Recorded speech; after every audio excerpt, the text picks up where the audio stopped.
আসসালামু আলাইকুম। আমি ডাক্তার মোহাম্মদ নাজিমউদ্দিন। আশা করি আপনারা সবাই ভালো আছেন।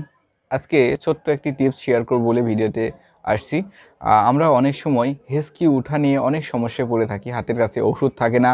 যদি সেই মুহূর্তে কিছু নিয়ম মেনে চলি, কিছু নিয়ম ফলো করি, আই থিংক আমরা হেঁচকি উঠা বন্ধ করতে পারবো। চলুন জেনে নেওয়া যাক।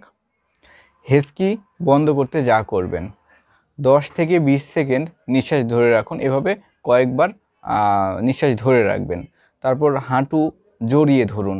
তারপর বুকে চাপ দিয়ে কিছুক্ষণ ধরে রাখুন। এরকমভাবে বেশ কয়েকবার করতে পারেন।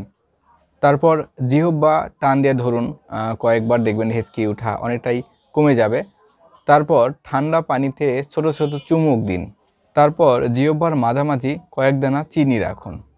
আমি যে কয়েকটি নিয়ম আপনাদের বলে দিলাম, এই নিয়মগুলো যদি ফলো করেন হেঁচকি ওঠা অবশ্যই বন্ধ হয়ে যাবে বা অনেকটাই কমে যাবে। আমার এই ভিডিওটিতে যদি আপনারা উপকৃত পান অবশ্যই কমেন্ট বক্সে জানাবেন এবং ভিডিওটি অবশ্যই শেয়ার করবেন। ধন্যবাদ সবাইকে। আসসালামু আলাইকুম।